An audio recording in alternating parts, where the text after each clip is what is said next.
It's a very tough way to start the new year, and many people across the country are suffering with the flu.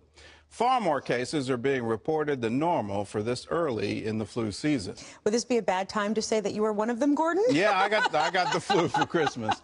I'm on my way to recovery, but it was not fun. Oh, praise God. I tell you what, well, I'm knocking on wood somewhere. And staying away from me. I know, I'm staying away from you.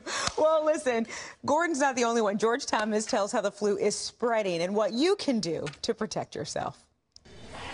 It's an early outbreak, and across the country, hospitals are being hit hard. They just ache all over. They have fevers, they are congested, they have coughs. There's a lot of people who have these same sort of symptoms we see all throughout the day and all throughout the night.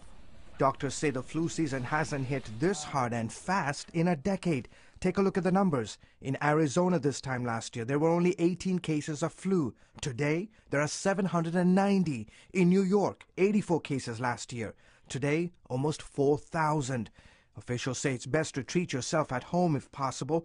But as the number of cases increase, emergency rooms are becoming overwhelmed. Not only is it flu season, the ER is also handling all the other cases and everything else that comes into the ER on an annual basis. Obviously, the wait times have increased.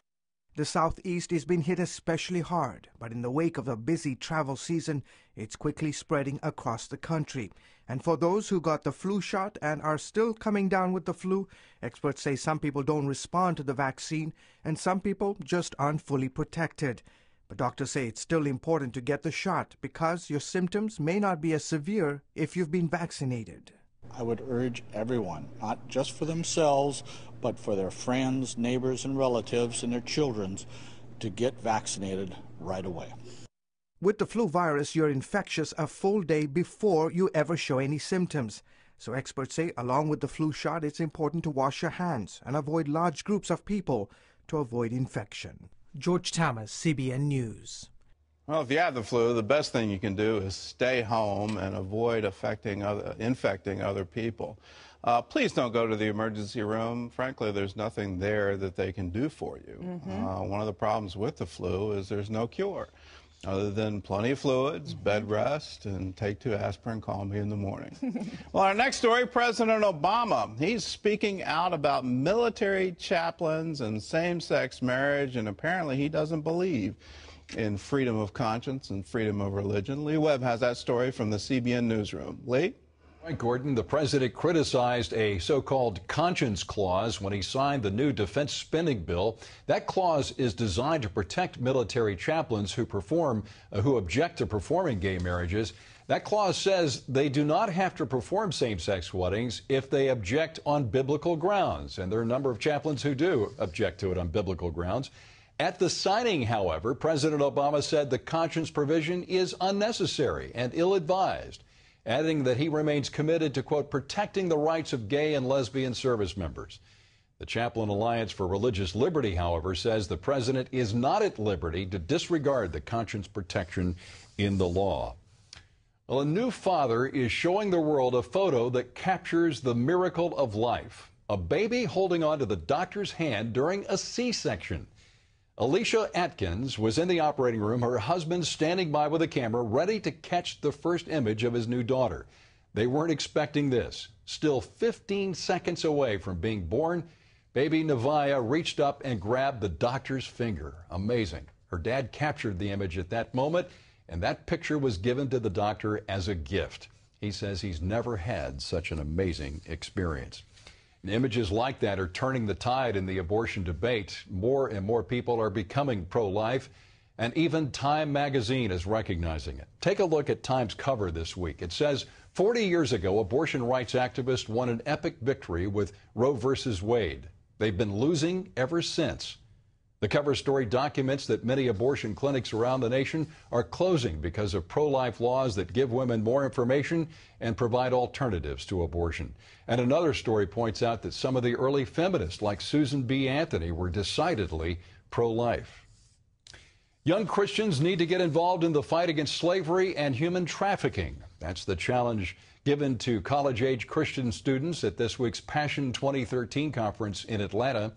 The president of the International Justice Mission said there are 27 million people held in various forms of slavery around the world.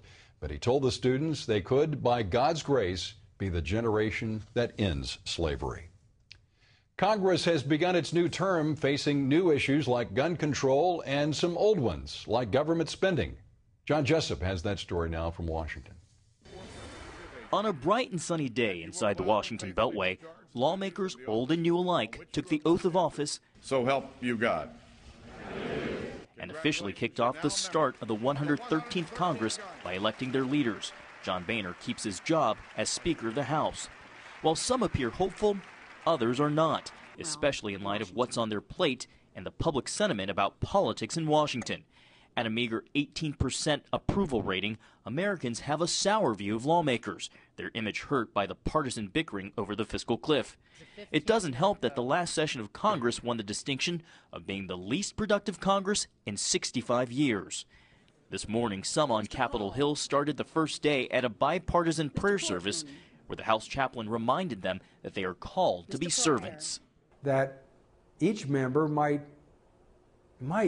fully understand who they are called to be, someone much greater than they might be able to imagine themselves to be now, not because they've got power and not because they've got authority, but because they have servanthood. But the parties remain deeply divided over key issues like gun control, immigration reform, jump-starting the economy, and tackling the massive $16.4 trillion debt and deficit spending.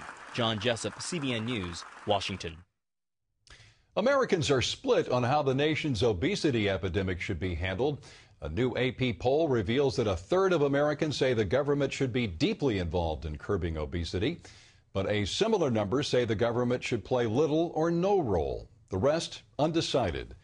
Americans blame too much TV and fast food for fueling obesity, but nearly 6 in 10 oppose taxes on unhealthy foods, and 3/4 reject limiting what foods people can buy.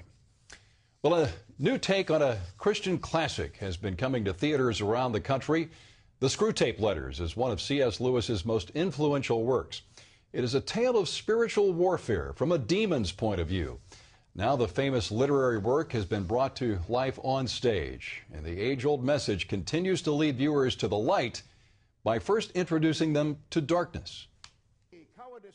Max McClain's theatrical adaptation of the Screwtape Letters first hit the stage in 2006, and performances have been selling out ever since. McClain is the co-director and plays the lead role of Screwtape, Satan's chief psychiatrist. His mission? To ruin lives and win human souls for the devil. So the challenge for McClain was taking this book of 31 letters that Screwtape wrote to his protege Wormwood and transform it into a stage production that would captivate a live audience.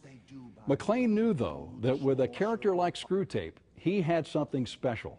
The character Screwtape is probably one of the great literary creations of the 20th century. The aim is to guide your patient away from those with whom spiritually healthy, happy, and fertile marriages are most likely. The only other person on stage with Screwtape is his assistant, Toadpipe, who portrays the vices and characteristics that Screwtape uses to tempt his human patient.